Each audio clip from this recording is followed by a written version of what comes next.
Lord's institute of engineering and technology Hyderabad का वाहिद Muslim minority autonomous engineering institute affiliated to Osmania university बेहतरीन placements के साथ। अस्सलाम वालेकुम नाज़रीन, आइए नजर डालते हैं देश की राजधानी नई दिल्ली और उत्तर प्रदेश से कुछ खास खबरों पर।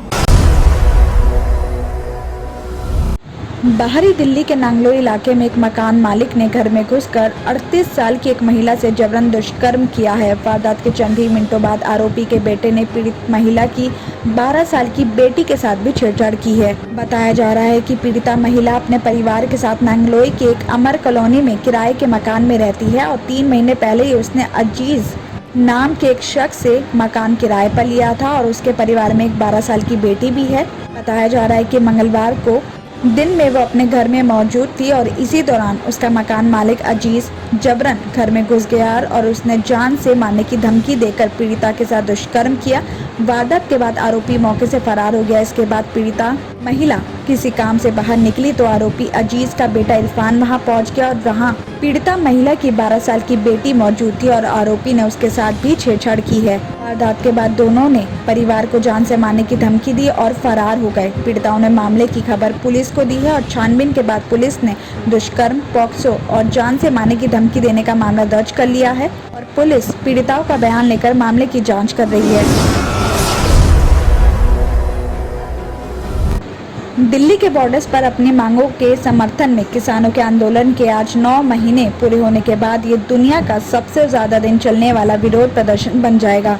3 कृषि कानूनों के खिलाफ किसानों के आंदोलन को 9 महीने हो गए हैं। किसानों और केंद्र सरकार के बीच 22 जनवरी को आखिरी बातचीत के बाद से गतिरोध बना हुआ है।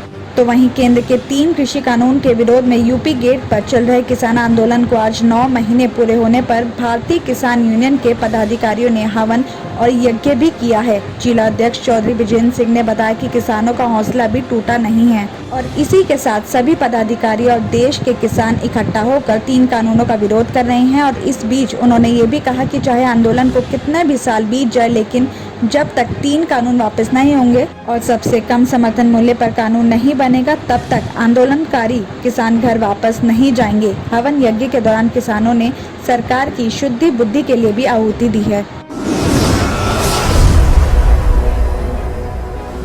गुरुग्राम के राजेंद्र पार्क एरिया में 4 लोगों की नृशंस हत्या का पुलिस ने खुलासा कर दिया है। पुलिस के अनुसार बताया जा रहा है कि रिटायर्ड फौजी राव राय सिंह की पुत्रवधू से किराएदार के अवैध संबंध थे और इसकी जानकारी उसे जनवरी 2021 में हो गई थी।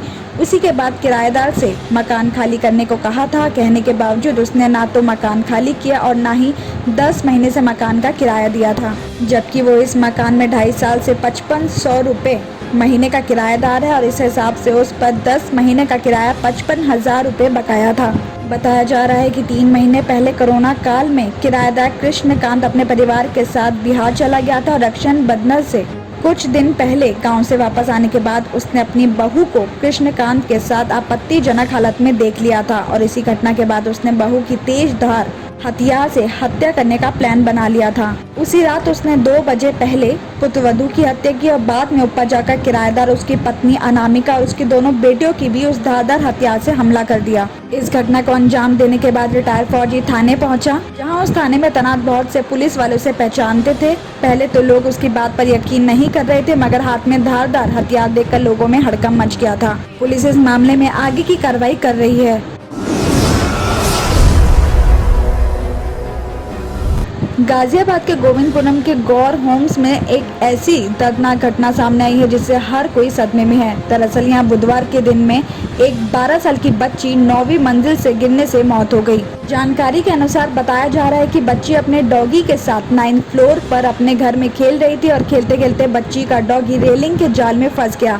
बच्ची डॉगी को निकालने के चक्कर में नीचे गिर गई और उसके साथ ही उसका डॉगी भी नीचे गिर गया और दोनों की मौके पर ही मौत हो गई। साथ ही बताया जा रहा है कि बच्ची की चीख सुन के वहाँ के सोसाइटी के गार्ड और वहाँ के लोग मौके पर पहुंचे और बच्ची की माँ और सोसाइटी के लोग उसे सर्वोदय हॉस्पिटल ले गए, जहाँ डॉक्टर्स ने उसे मृत घोषित कर दिया और हादसे में कुत्ते की भी मौत हो गई है। बच्ची का नाम ज्योत्सना बताया जा रहा है और उसके पिता ललित ने बताया कि उनकी बेटी आधे घंटे तक जमीन पर तड़पती रही और पत्नी उसे हॉस्पिटल ले जाने की गुहार लगाती गई, लेकिन किसी का दिल नहीं पसीजा और इसी दौरान उन्हें खबर मिली तो वो हॉस्पिटल में ले जाने के लिए अपने जानकारों को बोलते रहे और तभी ललित ऑफिस से निकल गए और उनका कहना है कि अगर बेटी को इमरजेंसी ट्रीटमेंट मिल जाता तो उनकी शायद बेटी बच जाती। इस दर्दनाक हादसे में दोनों की एक साथ मौत होने के बाद घर वालों का रोकर बुरा हाल है।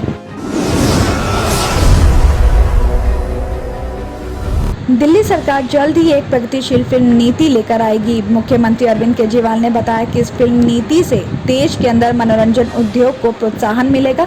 मुख्यमंत्री ने बताया कि ये नीति अंतिम चरण में है और जल्द ही इसे मंत्रिमंडल से मंजूरी भी मिल जाएगी। तो वहीं अरविंद केजरीवाल ने ये भी कहा है कि अलग अलग राज्यों की फिल्म नीतियों का अध्ययन करने के बाद ही इस नीति को तैयार किया गया है। उन्होंने उम्मीद जताई है कि ये सबसे प्रगतिशील फिल्म नीति होगी जो पूरे मनोरंजन उद्योग को बहुत प्रोत्साहन भी कर देगी। तो वहीं इसी के साथ मुख्यमंत्री ने ये भी कहा कि कोरोना महामारी काल में मनोरंजन उद्योग बहुत बुरे दौर से गुजरा है और इस उद्योग पर कोविड-19 और लॉकडाउन की बहुत बुरी मार भी पड़ी है और इस उद्योग से जुड़े लोगों के सामने आजीविका चलाना भी मुश्किल हो गया है। उन्होंने उम्मीद जताई है कि जल्द ही चीजें बेहतर होंगी और मनोरंजन उद्योग और दूसरे उद्योग भी पटरी पर लौटेंगे।